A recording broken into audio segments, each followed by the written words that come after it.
Hello everyone, welcome back once again. आज की lesbian story एक लड़की की है जो कि लेस्बियन है और इसको हमेशा नए नए रिश्ते में आना बहुत अच्छा लगता है। मतलब कि कोई भी रिश्ता 1 महीने से ज़्यादा नहीं रखती और ये हर महीने नई लड़की के साथ रिलेशन में आती है और बाद में उसको छोड़ देती है। और इसको सामने वाले से कुछ फ़र्क नहीं पड़ता कि सामने वाला इसे लेके सीरियस है, इसे लेके कितने सपने देख चुका है, इन सब बातों से इसको कोई फ़र्क नहीं पड़ता। लेकिन एक टाइम आता है जब इस लड़की को ये बात रियलाइज़ हो जाता है कि प्यार करने के लिए एक ही शख्स काफी है, बाकी मुंह मारने के लिए तो पूरी दुनिया कम पड़ जाएगी। तो जब इस लड़की को ये बात पता चल जाएगा तो क्या इसकी लाइफ में कोई लड़की आएगी, और कोई लड़की आएगी भी तो क्या ये उस लड़की के साथ जिंदगी भर रहेगी या उसके साथ भी वही करेगी जो ये बाकी लड़कियों के साथ करती है। कहानी में क्या होगा ये तो हम आगे ही देखेंगे। और कहानी आगे बढ़ाने से पहले चैनल पे पहली बार आए हो और अभी तक सब्सक्राइब नहीं किया तो प्लीज यार सब्सक्राइब जरूर कर देना। हम 4K सब्सक्राइबर्स के बहुत क्लोज आ चुके हैं, so please guys do subscribe and press the bell icon. तो कहानी शुरू करते हैं। कहानी शुरू होती है एक लड़की से जिनका नाम है समृति। और समृति अभी 35 साल की है और ये अपनी लाइफ में पूरी अच्छे से सेटल है। और समृति फाइनेंशियली बहुत स्ट्रांग है, ये इतनी स्ट्रांग है कि ये पैसों से किसी की भी मदद कर सकती है। बात करें समृति की बचपन की तो समृति का बचपन बिल्कुल भी अच्छा नहीं बीता। बचपन में इन्हें प्यार नहीं मिला, जवानी में इन्हें बस ताने और गालियां ही मिली, जिस वजह से इन्होंने अपना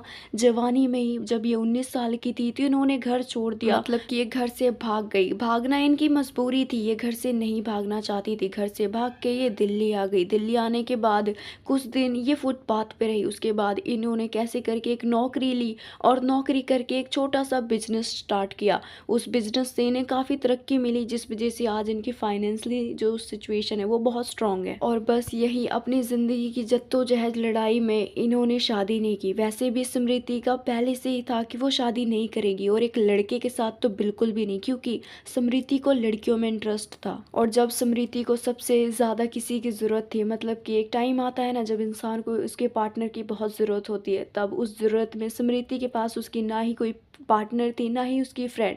और स्मृति ने अपने 6 7 8 साल अकेले ही बिताए हैं और इन्होंने अपनी ज़िंदगी का मतलब आधा हिस्सा अकेले ही बिताया, जिस वजह से इन्हें अकेले रहना ही अच्छा लगता है। और जिस इंसान को अकेले रहना भा जाता है, जिसे अकेले रहना अच्छा लगता है, फिर उसकी ज़िंदगी में कोई आए या ना आए उसे घुइयाँ फर्क नहीं पड़ता। अभी स्मृति अपनी ज़िंदगी में मस्त काम कर रही है, मस्त खा पी रही है, जहाँ इनका घूमने का मन करता है वहाँ घूमती है। और अब तो स्मृति ने बहुत सारे दोस्त भी बना लिए और स्मृति के जो दोस्त हैं उनके दोस्तों के पार्टी में जाती है और वो और भी दोस्त बनाती है। मतलब कि अब कुल मिला के स्मृति के कम से कम 1000 से ज़्यादा दोस्त बन चुके थे। और उन्हीं हज़ारों दोस्तों में से स्मृति को कुछ लेस्बियन लड़कियां भी मिल जाती है। पहले स्मृति उनसे बहुत नॉर्मली बात करती है और बाद में उन्हें अपने घर पे लेके आती और स्मृति उन्हें बताती कि मेरे पास किसी चीज़ की कमी नहीं है।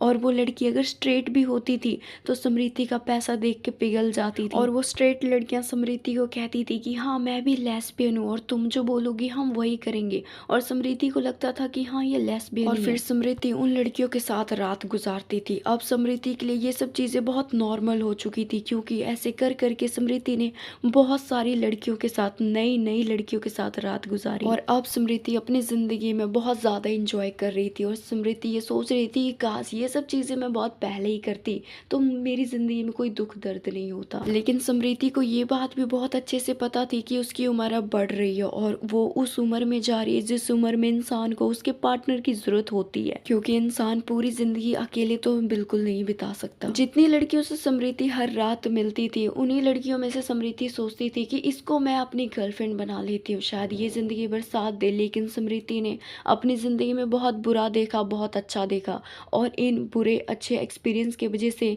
वो ईजिली किसी पर ट्रस्ट नहीं करना चाहती थी। इसलिए जैसे चीज़ें चल रही थी स्मृति उनको वैसे ही चलने देती है। स्मृति हर चीज़ वो करती जो वो करना चाहती थी। वो नई नई लड़कियों से मिलती, वो लड़कियों के साथ सब कुछ करती और जो उसका खाने का मन करता वो खाती, जहाँ उसको घूमने का मन करता वहाँ घूमती। लेकिन फिर भी स्मृति की ज़िंदगी में पीस नहीं मिल पा रहा था, उसको एक अकेलापन सा हमेशा महसूस होता ही था। एक दिन की बात है जब स्मृति अपने ऑफिस जाती है तो उसे एक नई लड़की मिलती है। वो ऑफिस में आज ही ज्वाइन हुई थी और स्मृति ऑफिस में सबसे सीनियर है, तो वो लड़की स्मृति के पास आती है है और वो लड़की कुछ पूछती है, समृति उससे बता देती है और बाद में समृति उस लड़की का नाम पूछती है तो वो लड़की बताती है कि उसका नाम है राबी गिल और वो पंजाब की रहने वाली है। तो समृति को वो लड़की बहुत अच्छी लगती है, लेकिन वो लड़की जिसका नाम था राबी गिल वो समृति से बहुत छोटी थी। वो लड़की अभी सिर्फ महज 20 साल की थी, लेकिन राबी की क्यूट स्माइल समृति को बहुत भाती है। तो समृति उसके गालों को टच करती है और वो कहती है कि देखो, मैं सबसे बड़ी हूँ इस ऑफिस में और तुम सबसे छोटी, तो तुम मुझे बड़ी बहन मानना और मैं तुम्हें छोटी बहन। तुम्हें किसी चीज़ की ज़रूरत हो तो मुझे बताना। तो राबी को समृति की ये बात बहुत अच्छी लगती है और वो कहती है ओके मैम, मैं आपको बता दूंगी अगर मुझे किसी चीज़ की ज़रूरत होगी। तो समृति उसे कहती है मैम नहीं, मुझे समृति बुलाना। और ऐसे करके समृति और राबी की दोस्ती हो जाती है और ऐसे करके अब दोनों रोज़ मिलते हैं और रोज़ एक दूसरे से हेलो हाय करते हैं। एक दिन की बात है, जब लंच का टाइम था, राबी अकेले ही लंच कर रही थी। समृति जब उसे देखती है तो उसके पास जाके बैठने के बाद वो राबी के साथ लंच करने लग जाती है और फिर बातों ही बातों में समृति राबी को कहती है कि राबी, क्या तुम सिंगल हो, तुम्हारा कोई बॉयफ्रेंड है क्या? तो राबी हंसते हुए कहती है कि मैम, अब आपसे क्या छुपाना, आपने कहा था कि आप मेरी बड़ी बहन जैसी हो। तो मैं आपको बता दूं कि मुझे लड़कों में कोई इंटरेस्ट नहीं है, मुझे लड़कियां अच्छी लगती हैं और मेरी एक गर्लफ्रेंड भी है। राबी की ये बात सुन के समृति को अच्छा भी लगता है और अच्छा नहीं भी लगता है। उसे अच्छा इसलिए लगता है कि राबी भी एक लेस्बियन है और अच्छा इसलिए नहीं लगता कि राबी की एक गर्लफ्रेंड है। समृति उसे कहती है ओह वाह, तो तुम लेस्बियन हो और तुम्हारी एक गर्लफ्रेंड भी है? तो राबी कहती है हाँ जी मैम।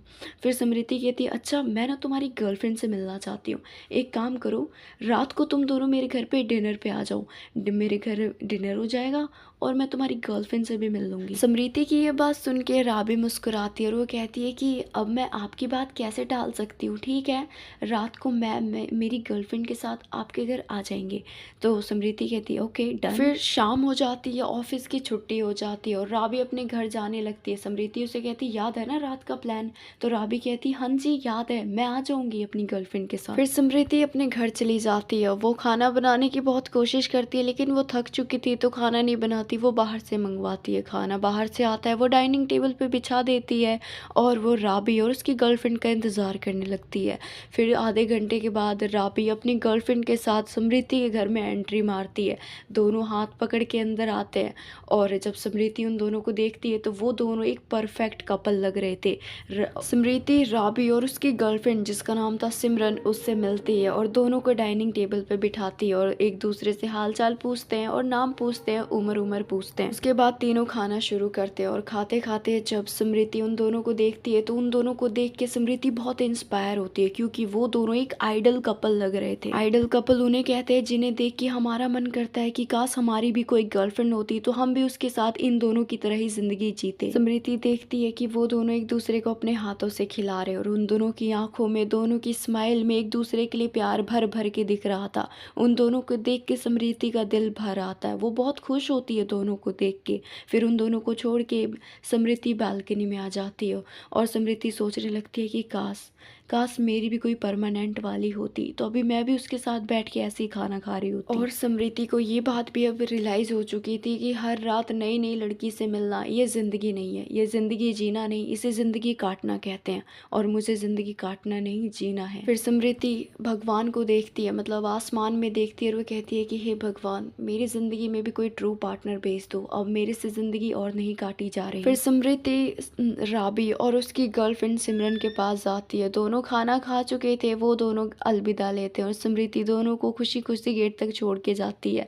वो दोनों चले जाते हैं और इधर समृति भी कमरे में जाके सो जाती है। अगले दिन ऑफिस की छुट्टी थी तो समृति प्लान बनाती है कि उसे दिन में क्या करना है। फिर उसे याद आता है कि आज उसके किसी दोस्त का बर्थडे है तो वो बर्थडे में जाने के लिए तैयार हो जाती है। उसके बाद वो जिसका बर्थडे था उसके बर्थडे में जाती है। बर्थडे में जाने के बाद समृति को बहुत सारे नए चेहरे दिखते हैं और बहुत पुराने चेहरे दिखते हैं। समृति के दोस्त भी आए हुए थे बर्थडे में तो समृति अपने दोस्तों के पास जाके बैठ जाती है और तभी उसके पास उसकी एक दोस्त आती है और वो कहती है सुनना, मेरी एक फ्रेंड आई हुई है, पता नहीं वो कब से तेरे को देखी जा रही है और वो कह रही है कि तेरे से बात करा दे, तो तू जाना उससे बात कर ले। जो लड़की समृति से मिलना चाहती थी, समृति जब उसको ऐसे झुक के देखती अपनी तिरछी नजरों से तो वो लड़की वो लड़की नहीं बवाल थी, क्योंकि वो एक कश्मीरी लड़की थी।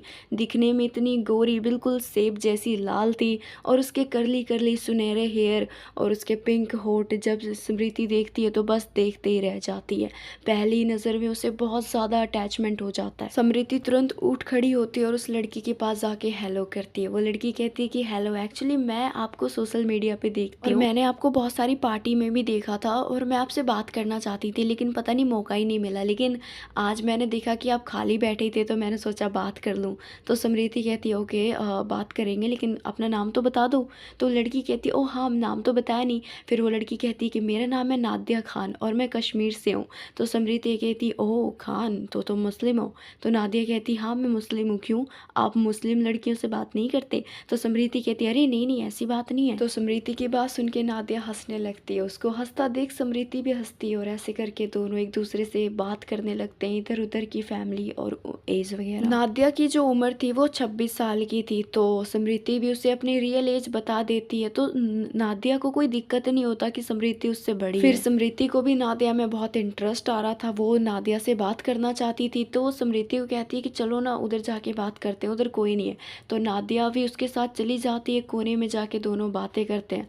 फिर नादिया कहती है कि वैसे मैं कश्मीर की रहने वाली हूँ, लेकिन काम मुझे मिल नहीं रहा, तो काम ढूंढने के सिलसिले में दिल्ली आई हूँ और अभी किराए के घर पे रह रही हूँ।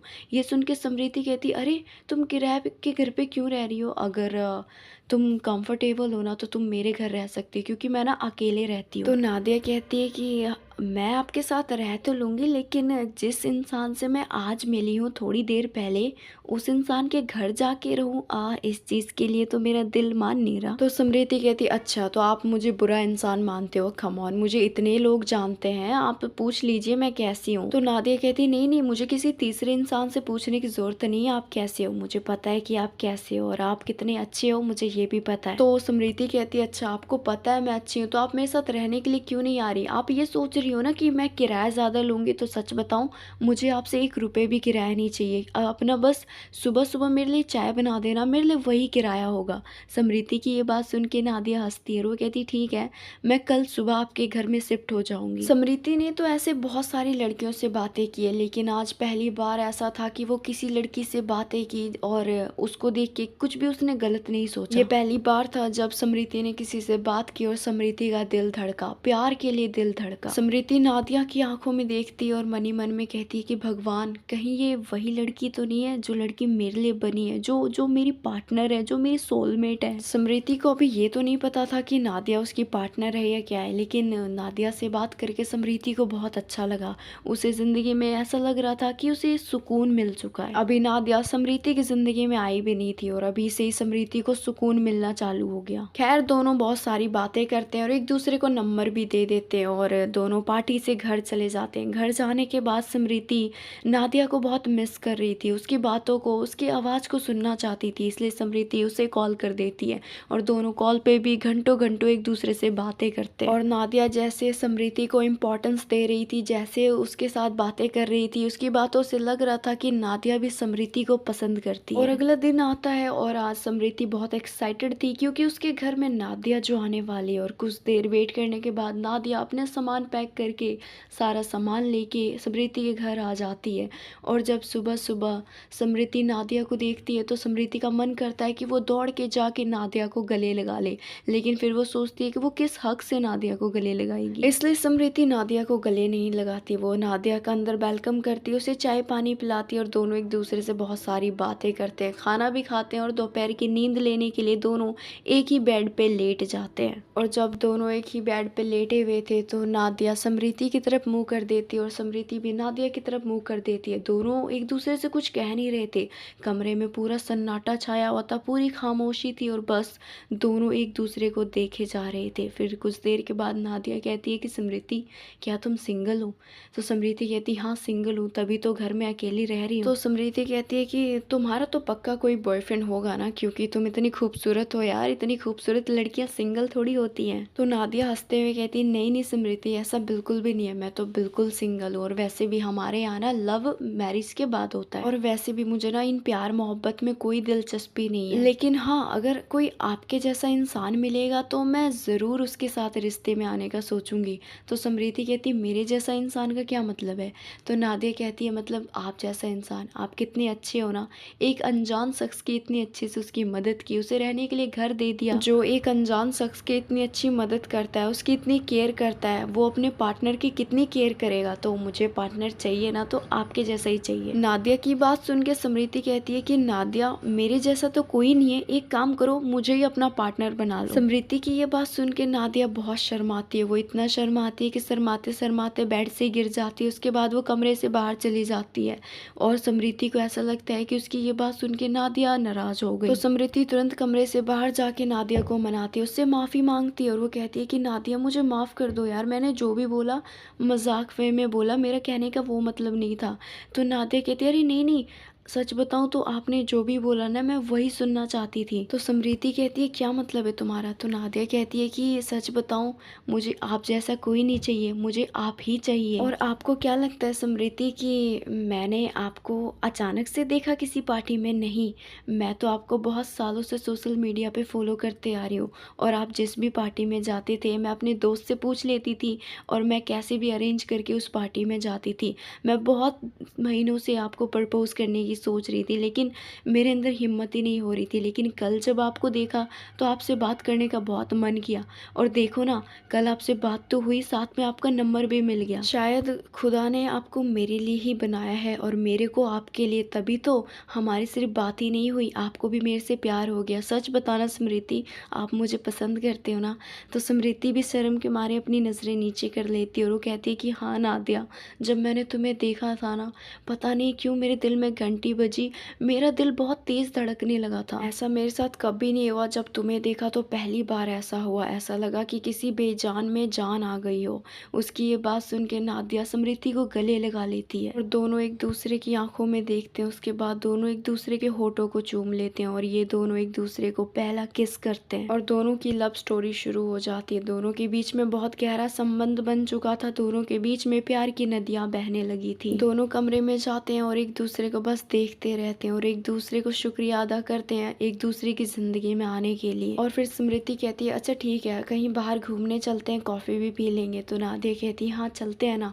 दोनों तैयार होते हैं, और तैयार होते वक्त नादिया को स्मृति उसके नादिया के होठों को चूम लेती है, जिस वजह से नादिया के होठों पे जो लिपस्टिक लगी थी वो स्मृति के होठों पे लग जाती है। स्मृति बहुत खुश होते हुए कहती है सही है ना, अब से मुझे लिपस्टिक लगाने की जरूरत ही नहीं पड़ेगी, क्योंकि तुम्हारे होठों को चूम लूंगी तो मुझे लगी जाएगी। तो स्मृति की ये बात सुन के नादिया हंसती हुए कहती है आप तो पागल हो। तो स्मृति कहती हाँ तुम्हारे प्यार में। फिर दोनों चले जाते हैं बाहर, रेस्टोरेंट में कॉफी पीते हैं, बहुत सारी जगह घूमते हैं, और एक दूसरे के साथ टाइम स्पेंड करते हैं। दोनों एक दूसरे के साथ बहुत सारी मेमोरीज कलेक्ट कर लेते हैं। दोनों को मिले हुए अभी बस 1-2 दिन ही हुआ था, और इन दोनों के बीच में इतना प्यार हो चुका था कि ऐसा लग रहा था दोनों एक दूसरे को सालों से जानते आ रहे हैं। दोनों अब छोटी छोटी खुशियां बहुत धूमधाम से सेलिब्रेट करते, चाहे वो बर्थडे होता या 1 मंथ एनिवर्सरी या कुछ भी छोटी खुशियां, वो बहुत अच्छे से सेलिब्रेट करते। और अब दोनों का प्यार और भी गहरा हो रहा था। एक दिन की बात है, जब स्मृति बैठी थी तो नादिया उसके पास आती है, और वो कहती है कि आप जैसे मुझे अभी प्यार करते आ रहे हो, हमेशा ऐसे ही करोगे ना? स्मृति कहती है मेरे प्यार पे कभी शक मत करना, मैं तुमसे बहुत प्यार करती हूँ, और ये बात मैं तुम्हें लफ्जों में नहीं बता सकती, ये बात तुम्हें वक्त बताएगा, और वैसे भी भगवान को पता है कि मुझे तुमसे कितनी मोहब्बत है। तो नादिया कहती है कि जब हम दोनों एक दूसरे से इतनी बेपनाह मोहब्बत कर ही रहे हैं, तो क्यों ना अपने रिश्ते को एक नाम दिया जाए, रिश्ता आगे बढ़ाया जाए। तो स्मृति कहती है क्या मतलब है तुम्हारा? तो नादिया कहती है कि चलो हम शादी कर लेते हैं। तो स्मृति कहती है ठीक है कर लेते हैं, वैसे भी मेरी शादी की उम्र है, मुझे कोई दिक्कत नहीं, लेकिन तुम्हारी फैमिली। तो नादिया कहती है मेरी फैमिली में बस मेरी माँ है और मेरा एक छोटा भाई है। छोटा भाई तो अभी बहुत छोटा है, और मेरी माँ को मेरी खुशियों से लेना देना है। उन्होंने हमें बचपन से ही पाला है, बहुत दुख दर्द देखे उन्होंने, और मेरी माँ मुझसे बहुत प्यार करती है, वो मुझे समझती है। और मुझे इतना पता है कि जब मैं अपनी माँ को अपनी मोहब्बत के बारे में बताऊंगी, और मेरी माँ सच में मुझे समझती होगी, सच में मुझसे प्यार करती होगी, तो वो मेरी मोहब्बत को भी ज़रूर समझेगी। नादिया की ये बात सुन के स्मृति उसे गले लगा लेती है और वो कहती है कि हाँ माँ को हम दोनों मिल के मनाएंगे और शादी उनकी मर्जी से ही करेंगे, उनके आशीर्वाद से करेंगे। समृति की ये बातें नादिया को बहुत अच्छी लगती है, उसकी आंखें भर आती है क्योंकि उसे ये बात रियलाइज़ हुई कि जो उसने पार्टनर चुना है वो पार्टनर सबसे अलग है। उसने अपने पार्टनर को चुनने में कोई गलती नहीं की है। नादिया ने जो हमसफ़र चुना है वो हमसफ़र उसका हमेशा साथ देगी, ये बात समृति ने उसे यकीन दिलवा दी। और दोनों एक दूसरे को गले लगा लेते हैं और दोनों की आंखों में खुशी के आंसू थे और दोनों एक दूसरे को पाके बहुत खुश थे। नादिया अपने खुदा का शुक्रिया अदा करती है और समृति भी अपने भगवान का शुक्रिया अदा करती है क्योंकि समृति ने भगवान से बोला था कि उसे उसकी ज़िंदगी में हमसफ़र दे दो और भगवान ने उसे दे दिया और दोनों एक दूसरे को पाके बहुत खुश थे। और इन दोनों का जो प्यार था वो और भी बढ़ चुका था और भी गहरा हो चुका था और दोनों एक दूसरे से ये वादा करते हैं कि वो हर सिचुएशन में एक दूसरे का साथ देंगे। और इन दोनों की प्यारी सी कहानी बस यहीं तक थी। Thanks for watching guys, hope करती हूँ आपको कहानी पसंद आई होगी। पसंद आई तो वीडियो को लाइक करना, चैनल पे पहली बार आए हो तो प्लीज़ यार सब्सक्राइब ज़रूर कर देना। और हम 4000 सब्सक्राइबर्स के बहुत क्लोज आ चुके हैं, so please guys do subscribe and press the bell icon, click the all notification और कमेंट करके बताना आपको कहानी कैसी लगी और नेक्स्ट स्टोरी आपको कैसी चाहिए। और हो सके तो वीडियो को शेयर कर देना अपने पार्टनर के साथ या अपने किसी कम्युनिटी दोस्त के साथ। और हाँ, अगर आप मुझे इंस्टाग्राम पे फॉलो करना चाहते हो तो इंस्टा लिंक आपको डिस्क्रिप्शन में मिल जाएगा। आप में से बहुत लोग कहते हो कि यार इंस्टा लिंक हमको डिस्क्रिप्शन में मिलता ही नहीं। आपको इसलिए नहीं मिलता क्योंकि आप डिस्क्रिप्शन चेक ही नहीं करते हो। और अगर आपको नहीं मिलता ना डिस्क्रिप्शन में इंस्टा का लिंक, तो आप मेरे अबाउट सेक्शन में जाओगे, चैनल के अबाउट सेक्शन में, तो आपको वहाँ पे इंस्टा मिल जाएगा, मेरा ट्विटर भी मिल जाएगा। तो आप अगर दोनों को फॉलो करना चाहते हैं तो कर लेना। और क्या बोलूँ, हाँ जल्दी जल्दी 4000 सब्सक्राइबर्स करवा दो प्लीज़ गाइस, जल्दी से करवा दो यार। सो इस वीडियो के लिए बस इतना ही। मैं मिलती हूँ आपसे नेक्स्ट स्टोरी में, तब तक के लिए बाय बाय गाइस। और मौसम चेंज हो रहा है तो अपना ध्यान ज़रूर रखना। और जो चैनल पे 3-4 दिनों से वीडियो नहीं आई थी, इसका कारण यही था कि मेरी तबीयत थोड़ी ठीक नहीं थी। अभी थोड़ा बेटर फील कर रही हूँ, सो बना दी एक वीडियो, होप करती हूँ आपको पसंद आई होगी।